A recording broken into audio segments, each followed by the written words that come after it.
All Hit Radio.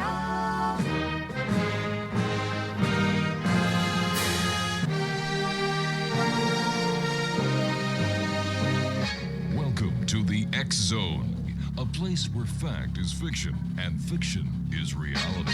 Now, here's your host, Rob McConnell.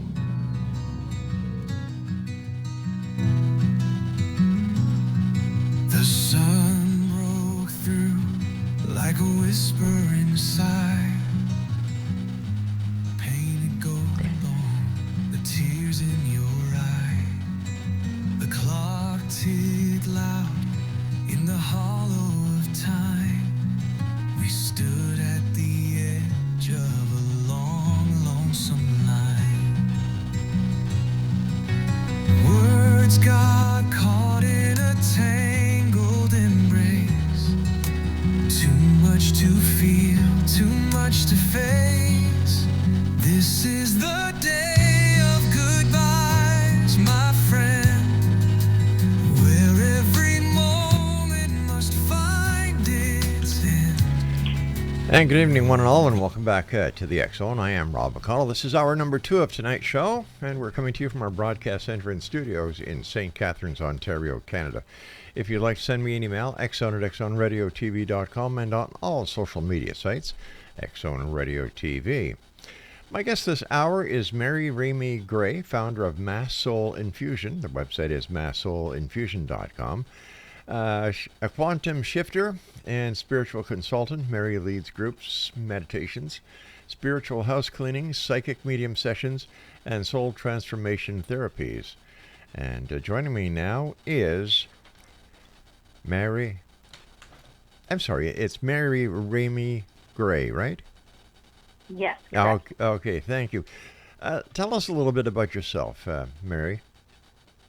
Well, first, good evening, Rob, and thank you for having me. Oh, it's my pleasure. A little bit about myself is the interesting shift for me personally that had changed was going through breast cancer. And I had to go through chemo. Mm-hmm. And with the chemo itself and the treatment, it changed how my mind did think. So it's like losing words, how your mind would create a sentence. And instead, I would visualize or just be able to see the energy of different scenarios and situations. And the one thing that I knew was that something was either right or it was wrong. Like it was black and white. It was pretty simple. So that definitely led to this exponential growth in the spiritual realm. I understand that you say cancer is a spiritual experience. How so? Yes. I knew, like when I was diagnosed, that because of who I was, just being kind of a psychic medium and everything, that I was being given an opportunity to go through it in a very unique way. And in order to be able to share this experience with others, I wanted to honor that journey. In the middle of the chemo, when it was like really painful, and I'm curled up, and in that moment, I could feel how many people had felt that same suffering, whether it was the parents or babies or children, grandparents.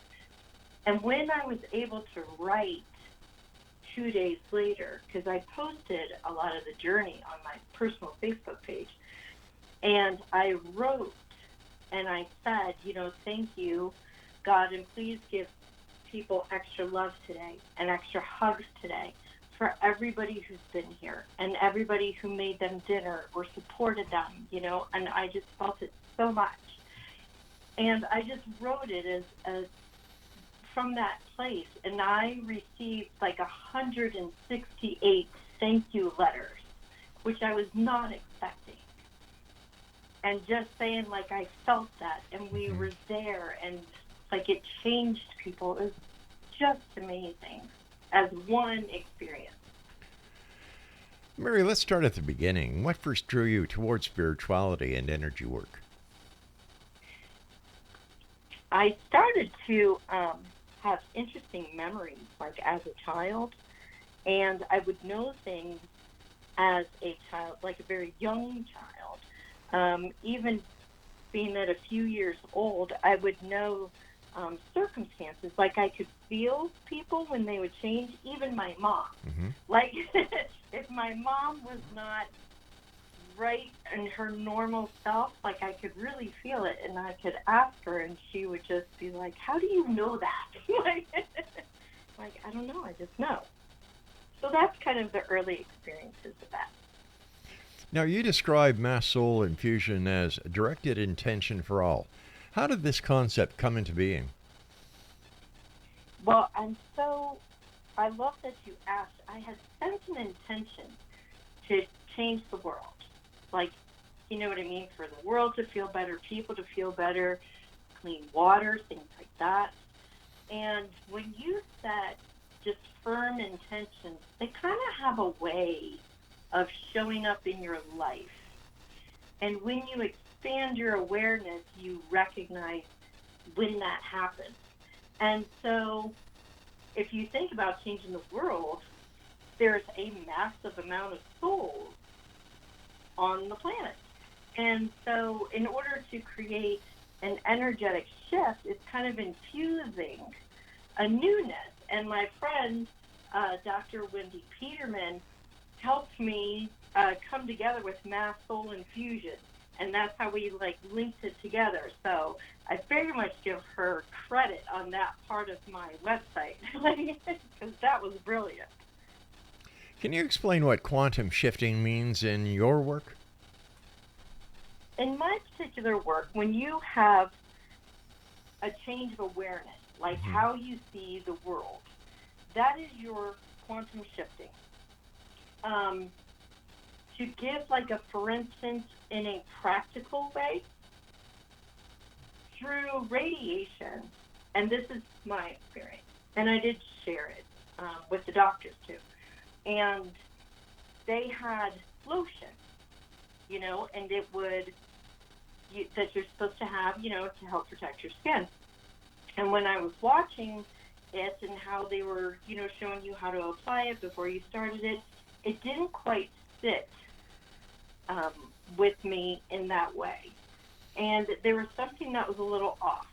And so I could see the particles. So this was like that quantum shift when you see actual energy coming out, whether it's a third eye view, or it's something you see, but it's a quantum shift. Like, you take that scenario and you move it slightly to the side, and you take a look at it again from that standpoint.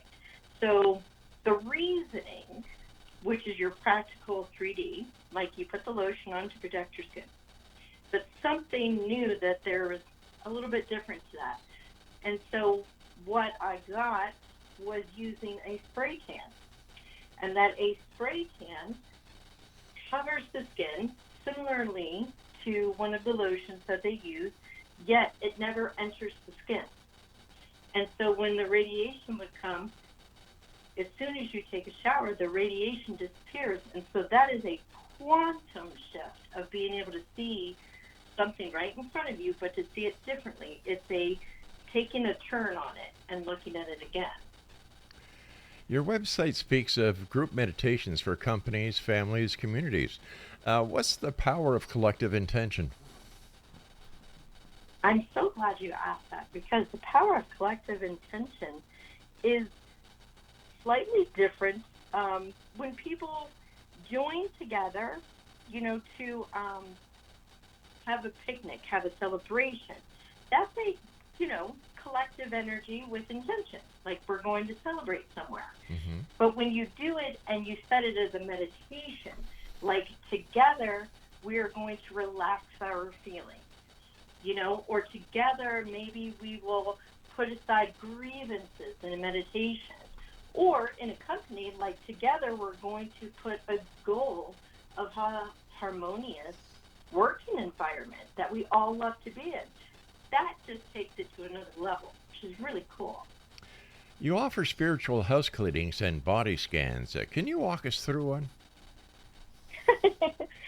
Sure. So, spiritual house cleanings, when I enter the place of residence, and they have different, I can feel the movement of the people that had been there. So whether they have passed or not, does not change the residual energy that they've left somewhere. And especially if they, I don't know, maybe try to play in other realms, that kind of thing, those, they surface in the home as well, or the building. And as I'm walking through, I can feel the energy of where they've been and their intention. And so when I feel their intention, whether it was through anger or maliciousness, then that I can clear out. So whether it's using like holy smoke wood or sage or a crystal, something that is known to pull negative energy from a particular place, and you have that intention because you have found it, that would be in the home. In a body scan, the intention is that I go through from top to bottom, from your head down to your toes. And if anything lights up, I will feel it in myself. And I will say to you, like, did somebody just have like a stint put in or something? Like, I will feel it. And, but if I'm with you, I can put my hands on you, if it's okay, and just kind of feel to the areas that I'm drawn to, and that area will become really hot to my touch, and I'll know that that's where it's located at. And where it is again, like an angst or an old trauma or something like that that's stored in the body that really wants to surface to release. Same as in a home. How long have you been doing these body scans?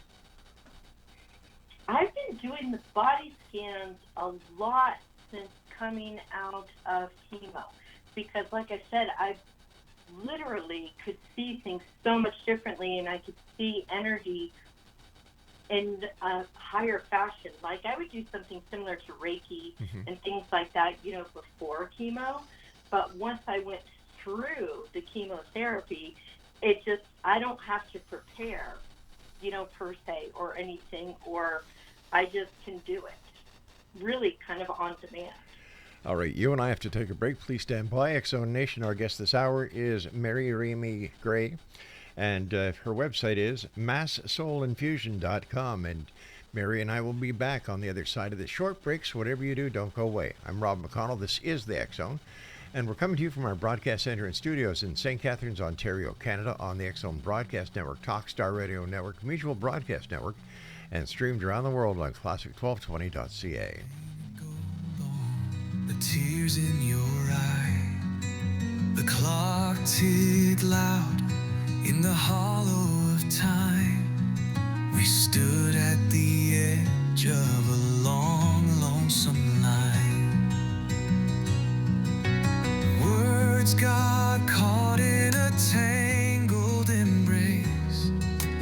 Too much to feel, too much to face. This is the day.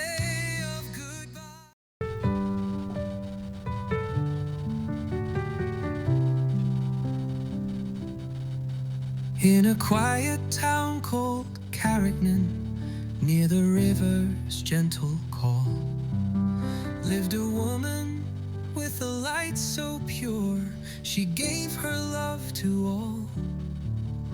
She walked the streets of Montreal with grace and steady hands, working for the salvage folk from far off London lands.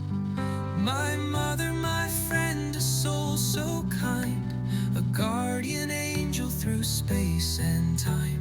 With open arms and a heart so wide, she stood by me, by every side. From Camley's lanes to Heaven's Hall, she was a guardian angel to all. Exonation. Mary RAMEY Gray is our special guest this hour. Her website is masssoulinfusion.com. Mary, you talk about intuitive rock reading. What is that? Well, intuitive readings themselves are just unique to the individual. So if you sit down with me, it can just begin to come through. Like if there's somebody who's passed away who's waiting for you, they can come through and we can start talking about that. Sometimes we just start talking like coffee talk. And there's something in the words that they're saying that can seem just completely random to them. But there's an energy in them that I can see. And it will connect to something that is going on presently. Or we can also do using tarot cards and pulling it that way. And there's also past lives. Sometimes that also comes through too. So it is absolutely unique to the person receiving the message. It really has nothing to do with me. You know, it's how they receive that is really important, which is why the intuitive part really counts. So, take me through a reading. Somebody contacts you and they say, Mary, I'd like to get a reading. How long do the readings take?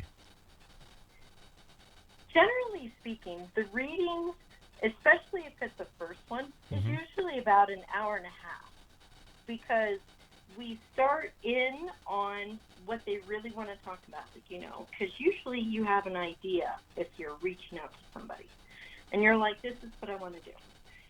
And for instance, you can say, I really want to make these changes. I don't know why I feel stuck in my life. Here's just a really good scenario. Well, if it's a man or a woman, and we'll say it's a woman, how old was your mom when she stopped working? And they're like, well, I don't know. She might have been like 52. Well, how old are you now? You know what I mean? Like, there's different scenarios that literally will become present without their knowledge. Like, they just think that they're kind of stuck. But generally speaking, in that stuckness is almost like an epigenetic kind of thing. There is something about their environment prior to that helped bring them here. And so we just kind of start that way.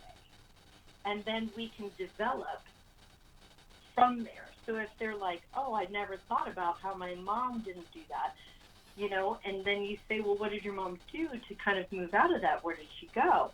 Oh, well, she went and did this. Well, do you feel comfortable doing something like that now? And it's so unique and so cool. Like, we can start doing that. And if there's anything that shows up in the body, like, I will feel that, and I can ask them, like, hey, did somebody have, like, a head injury recently? And it's like, oh, yeah, that happened.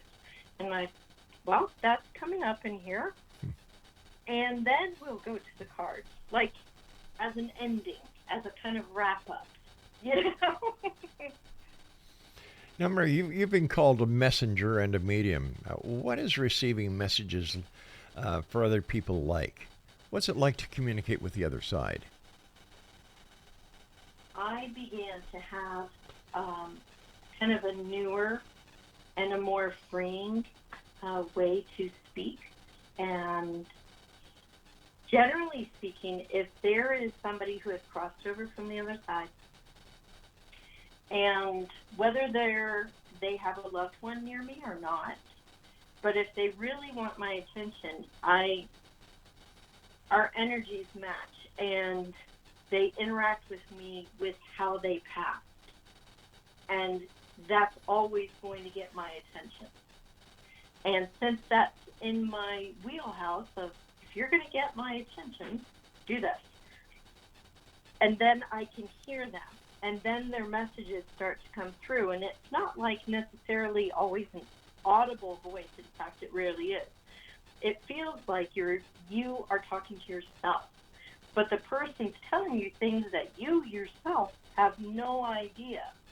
But yet it seems familiar. Like, all of a sudden, I'm in Florida, and I have 2 children, but they don't live near me. Like, all of a sudden, I know these things. And it's like I personally know them, but I know I don't know them at all.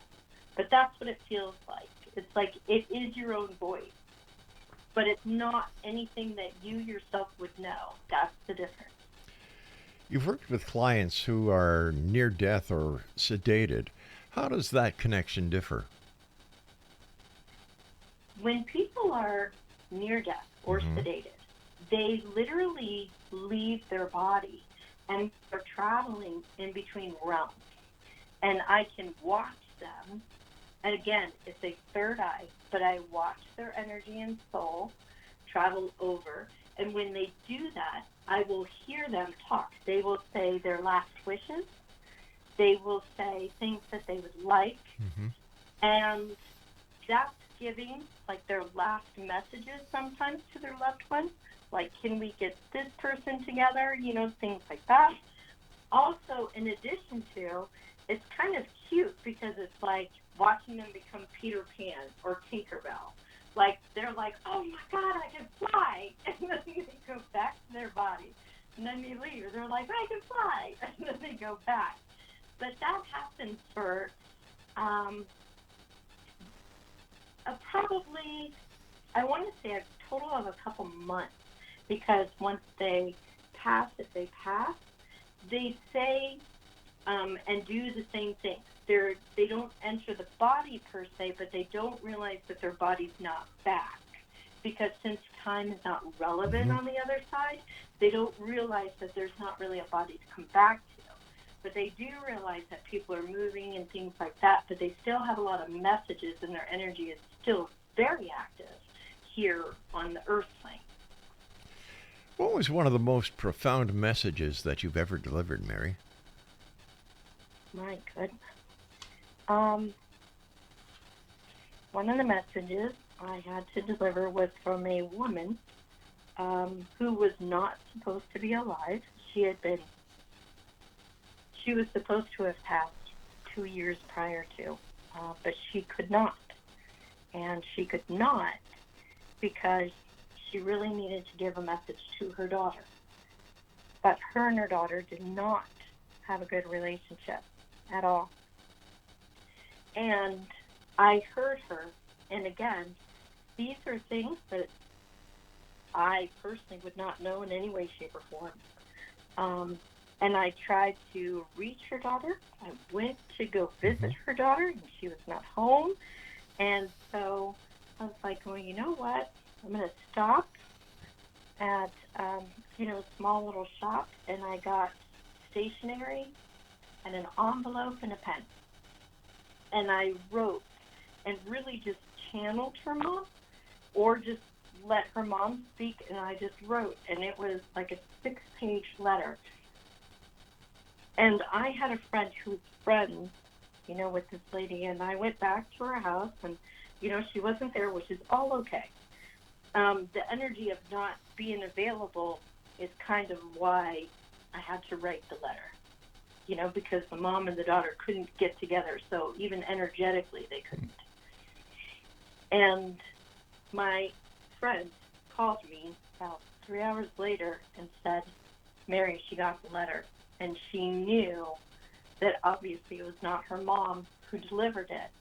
She goes, but Mary would not know any of these things. And she said, and I'm going to go see my mom tonight. How do you explain how that That happens? brought them together. How do you explain how that works? It seems so far-fetched, and yet so many people have had these kind of experiences. Oh, absolutely. One, I think some people are kind of chosen to, really. And with doing similar stuff like this to me my whole life, it doesn't seem odd at all. But I understand that there's many people who just don't or may not have tried or think that it's possible. That's all very fair. But I made it a point. And like I said, I'm very honored and humbled. And so if there's anything that I can do for anyone, I'm here for that.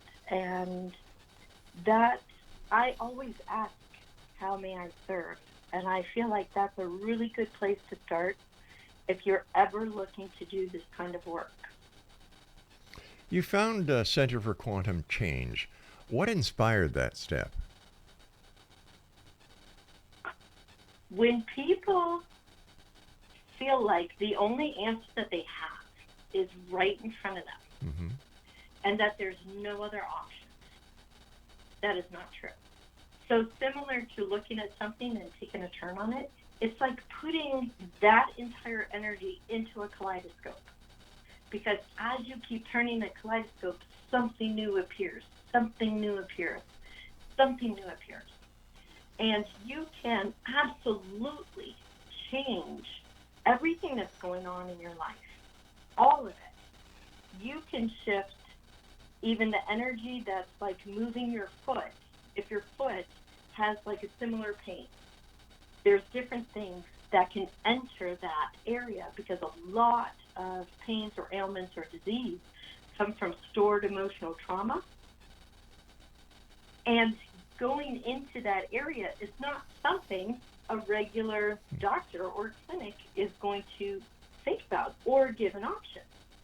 And if you are doing healing techniques, even if it's Reiki, maybe you're doing red light therapy. Maybe you just are doing grounding or meditation. You're finding different ways, gentle, to your body and to your mind and to your heart, to help you maneuver and to bring things out so that you don't have to keep carrying these things on. It is so transforming. Like, it changes even how you receive money, how you receive love, how kind you are. Like, your body just becomes so relaxed and your soul really gets to shine. It's just amazing. Like, I can't say enough. Mary, stand by, Mary. We've got to take our break at the bottom of the hour. Exonation, I guess this hour is Mary RAMEY Gray, and she's the founder of Mass Soul Infusion, and her website is masssoulinfusion.com. We'll be back on the other side of this break. Don't go away. Montreal with grace and steady hands, working for the salvage folk from far off London lands. My mother, my friend, a soul so kind, a guardian angel through space and time, with open arms and a heart so wide. She stood by me by every side.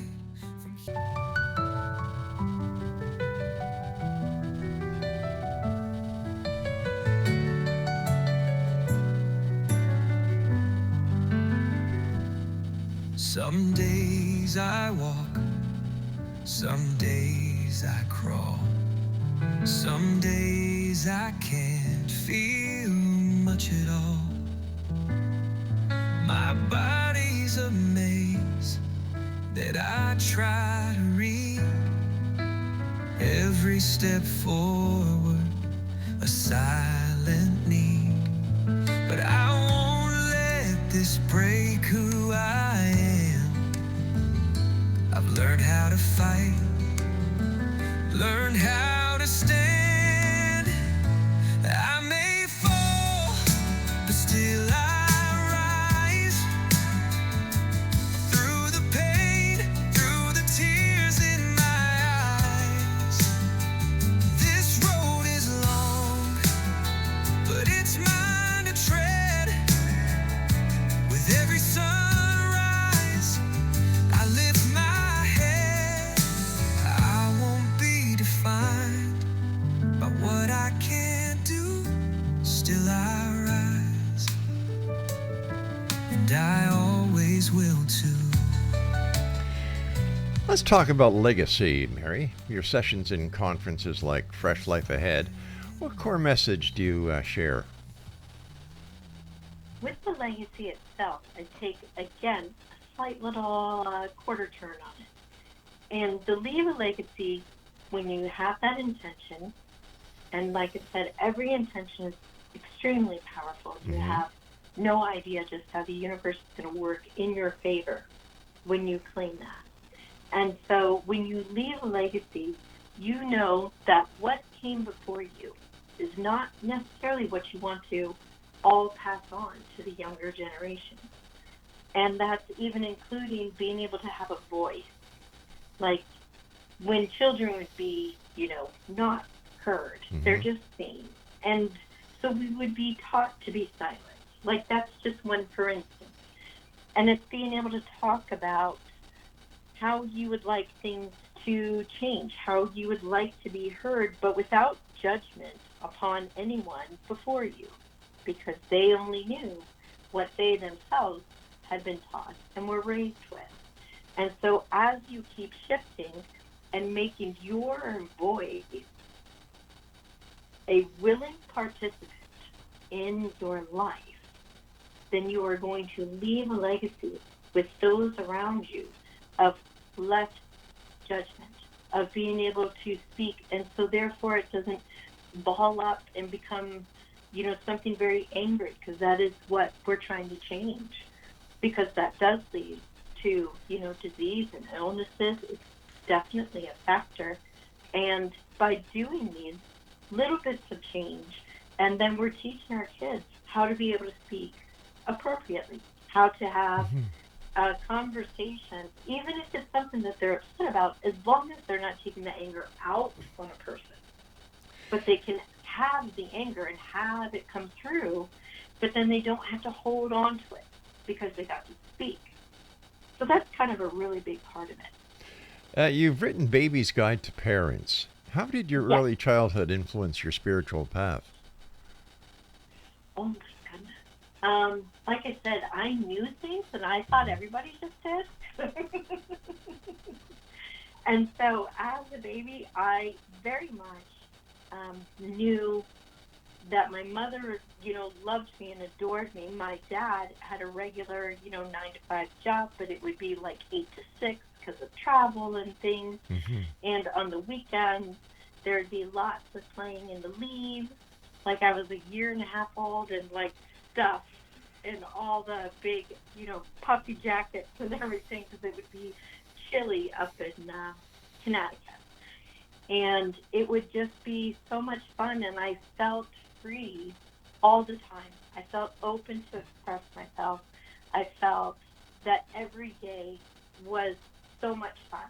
And that was a huge participant in being able to write that book, because you want every day to be so much fun, especially for the baby and the parents. Is there an underlying philosophy behind all mass soul infusion offerings, or how does that work? Well, the underlying part is that a lot of the souls, beforehand had a lot of rules. Like, you are only welcome in this area if you're this. You are only to be heard when spoken to. You are only allowed to create change if you are given the opportunity, and please do not break the rules.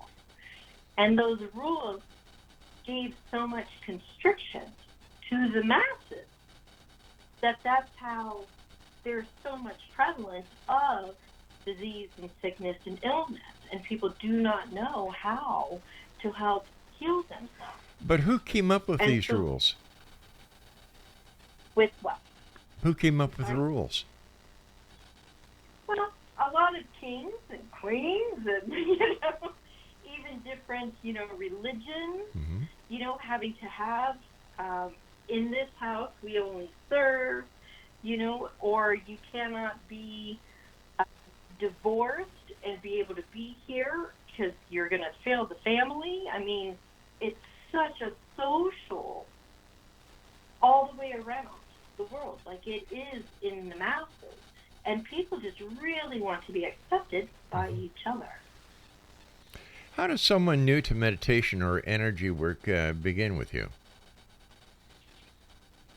Well, always the first simple meditation you can do just 2 minutes, because oftentimes people easily say, I can't meditate because my mind doesn't stop, and that's okay.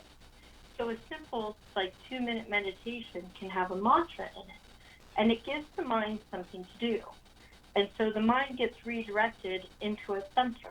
And so even if your mantra is, I feel calm in this moment, that is such an easy, simple way to step into meditation. And if you wanted to step into Reiki or to healing, you can talk through your body, like tell your mind, relax, it's okay. Tell your eyes, relax, it's okay. Tell your cheeks, your mouth, your shoulders, walk yourself down your body while laying down.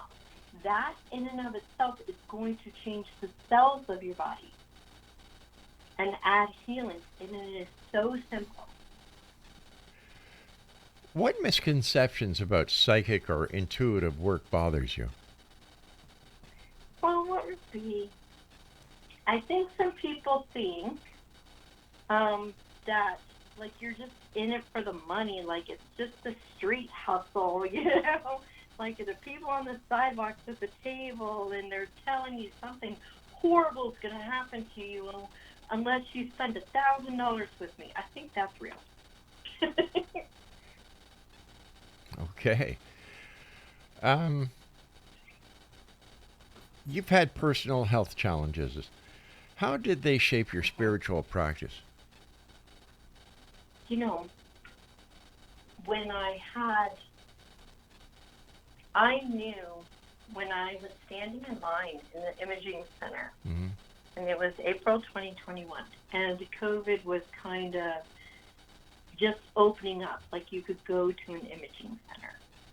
And there was a sign there that day, and it said, walk-in mammogram today, available. And as soon as I read the sign, I knew and I heard, you have to do that because you have breast cancer. And I looked in the ceiling, and I said, I'm not listening to the second half of that sentence because you got to give me a minute because that's really big. But I did make the appointment. I had it for 3 hours later that afternoon, and I got called back the next day. The next day was a Friday, to come back on a Monday. And I came back on Monday, had a mammogram, ultrasound, and then a biopsy. And by Tuesday at 10:30, it was confirmed that I had cancer. And like I said, I knew. And I could not be mad. That was like number one. I couldn't be mad. That was the first thing that I learned. Because if I was mad, I was going to miss what I was supposed to learn from it. And in addition to finding out through my body the different things that had been having a hard time, I found out how much I neglected my own self and how much I didn't love things the way that I really wanted to. And I realized that my desire to just be happy and to be loved was actually not working because it was breast cancer, and the cancer was right near my heart. Wow. And from that, I realized that I was doing things that I didn't love, trying to get love. And that is powerful. And that in and of itself, for me personally, changed me and how I approach life. How long have you been cancer-free now? Well, the end of my treatments was in January 2022. Wow. So we're right at 3.5 years. That's wonderful to hear. That is wonderful to hear. I understand that you see angels. Oh, yes, I do. Tell me about some angel experiences that you've had. Well, definitely one of the biggest experiences was when they had come down to protect my sister. And I personally had not seen angels before of my own, like even in a third eye view. But I knew that there was something that really bad was going to happen, and my sister was going to die. There was going to be a really bad accident. And I prayed and prayed, and I was like, please like my sister can't go through this. I was like, she's by herself. She doesn't even have any kids. She doesn't take up a lot of earth space. Like you try to make these bargains. And the next day, because this was like 3 days, because she was leaving in a week, and I said, please. And I was shown the third day how the angels took the explosion that was to happen, and they appeared in the corners of the building, and they packed it back into the instrument. And I knew my sister was going to be okay. And I did go meet her at the airport before she left, and I was just like, I know it's going to be okay. The interesting part was it still blew up, but only 24 hours after my sister left. Fascinating. Stand by. We've got to take our final break for this hour. Exonation, our guest this hour is Mary RAMEY Gray. Her website is... All right, do you have your pencils and paper ready? Okay, Exonation, here it is. MassSoulInfusion.com. And we'll be back as we wrap up this hour and tonight's show here in the X Zone from our broadcast center and studios in St. Catharines, Ontario, Canada. I'm Rob McConnell. Don't go away. That I try to read every step forward, a silent need, but I won't let this break who I am. I've learned how to fight, learned how to stand. I may fall, but still I rise.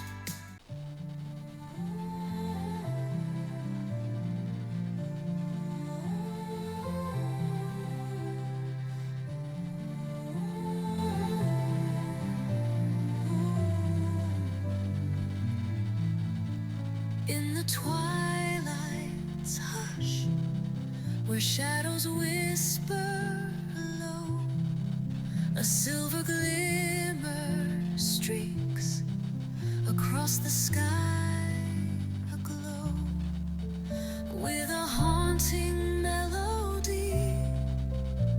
The air begins to thrum, an echo of the wonders that from beyond have come. Celestial encounter as the stars align, a tapestry of wonders woven through space and time. From the void of darkness, a chorus sings so bright, mysteries unfolding in the velvet night. Through the gauze of silence, Exonation, Mary RAMEY Gray is our special guest this hour, and her website is MassSoulInfusion.com. What daily spiritual practices keep you centered, Mary? Every morning is always the best time for me personally to make sure that I am centered to start my day. So I always meditate first, and it can be a simple meditation. Sometimes I'll do several because it just feels like so good, like the weather's great, and then I journal. And the first thing that I do is I just say thank you, and thank you. Thank you for the air. Thank you for the sunshine. Thank you for the rain. Like, it doesn't matter when you're grateful for all of life, that it is going to work with you. It doesn't mean, bad things don't happen or anything. Those are life experiences, and that is why we're here. Who are you thanking? Personally, I just thank God. Because to me, that's who I've always spoken with, even as a child. Like, if I would hear things or be instructed to do things, I just assumed it was God. What role does intention play when you're healing someone? The role of intention is the first one. Without intention, everything has a temporary status to give a few words. When you set an intention, my intention is for this healing to take place and for you to feel warmth and loved. Pretty simple intention, but it's very powerful. And when you set that, then the things that come to serve that get to arise. Without it, it doesn't have a graspability. Can you give us an example of the intention and how it plays in the healing? Sure. Okay, so I love that you asked this. A lot of people oftentimes can say, well, I really hope I feel better. And I'm just going to say that is not an intention you want to say, because there's a part of you that thinks it's not going to work. And so that's not the intention. Your intention is present, and it's whole, and it's purposeful, and it's positive. So your intention can be simply, I am healed. And everything that has to come to meet that intention surfaces. But that is a very powerful and easy intention that claims it to be true. Because without you, it has no power. I see. You speak of breaking generational pain, Mary. How does one start that process? The first part in starting the process is recognizing that some things may not have actually been right to do. And for instance, to say, children are to be seen and not heard. And that's just a very simple, oftentimes most people understand. And so the child never knew how to talk, even if it was about simple feelings and emotions, and I mean simple. And so as emotions grew, if you don't learn how to talk through simple emotions, the harder emotions, you don't learn how to talk either. And so by being able to express yourself and to do it in just a simple way, without trying to harm others or anything, like just learning to be able to express your emotions, then those emotions don't get stored in the body. When those emotions store in the body often enough and become a literal change to the DNA vibration, that particular person becomes a parent. That vibration and sequence of DNA shift goes to the next generation. And this is why the epigenetics of trauma literally shifts vibrationally DNA and goes through generations. So in order to back that up and to create that change, you have to go back through the generations of why things happened of emotional trauma or drama, things of circumstance, to be able to take it apart.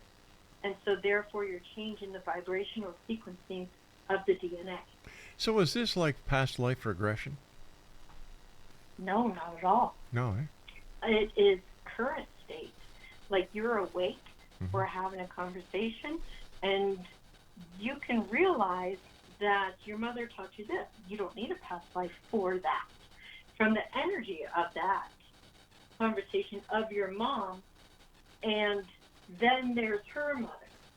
And again, you don't have to do past life in order to do that. You can do it present, right now, and we can walk through it without judgment and realize who held the torch.